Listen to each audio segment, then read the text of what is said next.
Such a pleasure to talk to you about this role. Must be such a pleasure for you to step on this set and then just go back to the, fun and quirky universe of Barbossa himself. Yeah, well, it just kind of, the writers have kept expanding the universe of the story. They keep giving Barbossa new dimensions and new ways of allowing him as a kind of egomaniac that he is. He transforms, over the 5 chapters. He's become a politician and he's worked for the king, and now he's a corporate pirate with a very vulgar sense of wealth and style.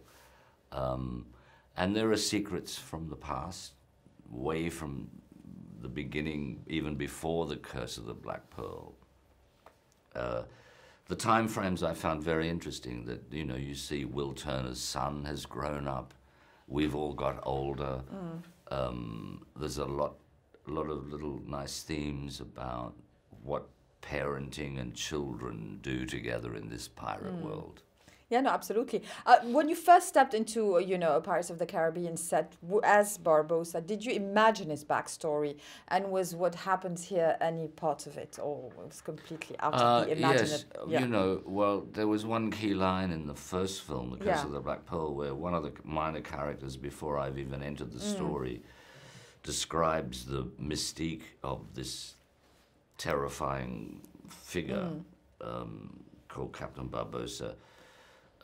That he was spat out of the mouth of hell, and I thought that's a great idea to play with. How do you conjure up someone that would have that sort of reputation?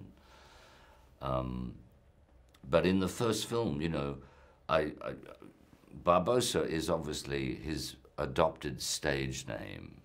He thinks I'm a one-word guy like Madonna or Beyonce, you know what I mean? I only need the one name.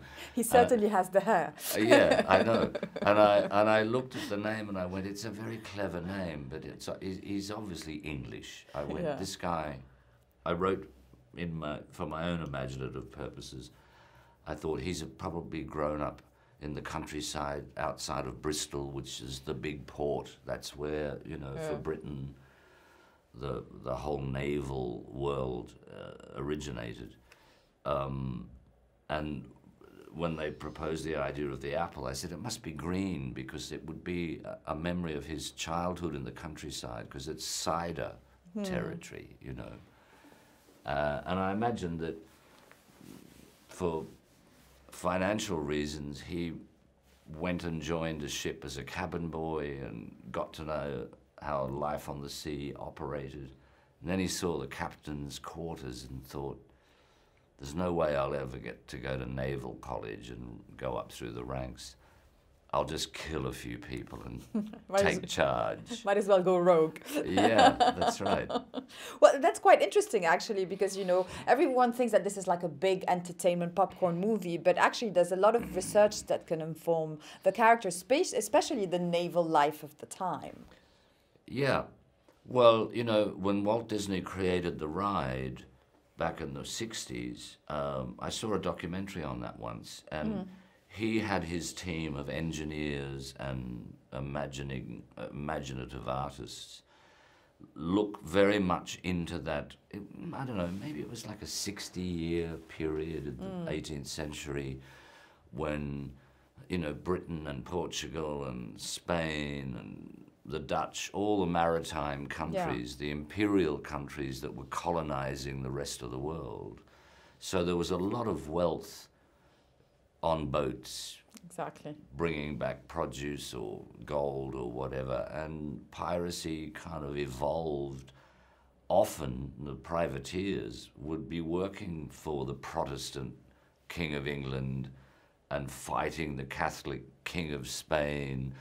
They said, you do that because that's to the benefit of our nation. So, so when the first film came out and people were very cynical about, they're making a film about a ride in Disneyland, I knew that we were looking at a very interesting and fascinating period of history, Absolutely. And also, you know, technology can be good and bad in films, but what's really helped the series is that the technology is used in such a great way to complete the narrative of the story that it makes it all the more exciting because they make things possible and it looks so Yes. real, especially Well, in this one. and I guess. that's it. You know, there's been an evolution since 2002 when we started shooting.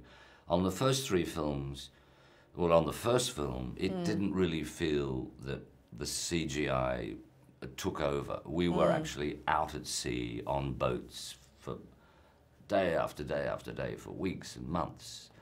And there was a great, you know, there was great fun in that. You know, for me to be standing on the deck of the Black Pearl and having a ship in front of me that I'm presumably steering, even though motors were doing that. And you'd see the swell and there'd be 80 pirates all, you know. It's very old Hollywood, yeah. Very old Hollywood. And then, you know, by the time they got to Davy Jones, I thought that was a major leap forward in just film history. The creation of Bill Nye's character as it's the part octopus, abalone, part human. And then in this film, again, because of this creepy, terrifying creature. The Who also looks like CGI Beyonce with the hair going away. I know. Well, it's you know, we saw the artwork and everything, but on set we had Javier's imaginative prowess and his detailed kind of very well-shaped performance. Not realizing, of course, we knew that half his brain was missing, but seeing the finished product where his hair is still underwater, kind of. And I think some of the groundbreaking, the last 20 minutes of the film, spectacular, is poetically really quite dazzling.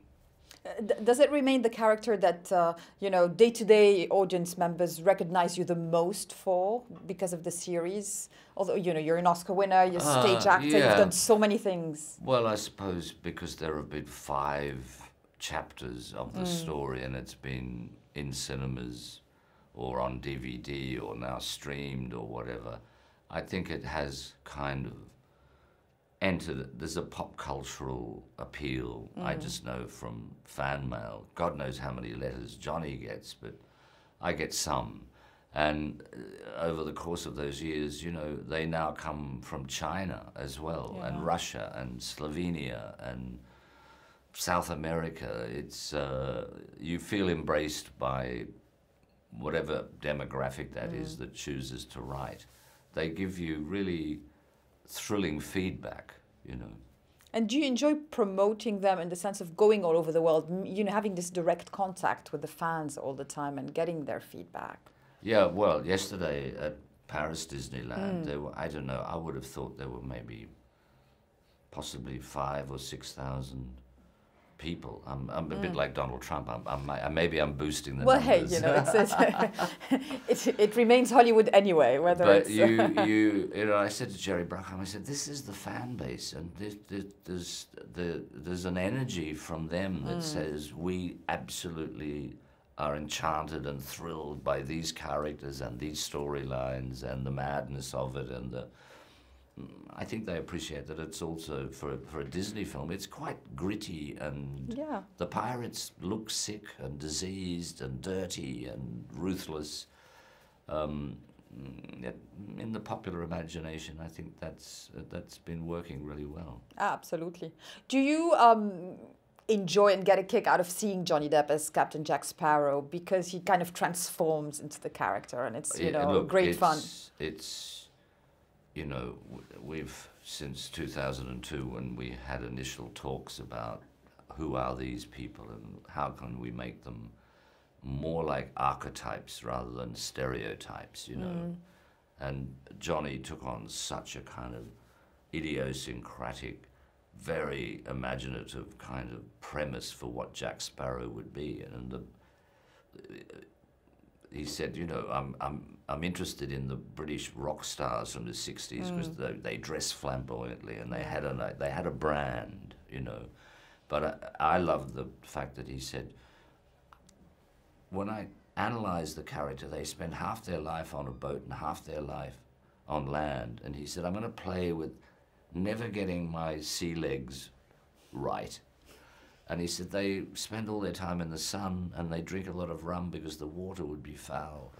And I thought, that's a really great, you know, so he's come up with an iconic character, a bit like Daffy Duck or Charlie Chaplin's The Tramp, who can just move through life and take whatever is thrown at him. And he's cunning and he's clever and he's self-confessed idiot at times, you know.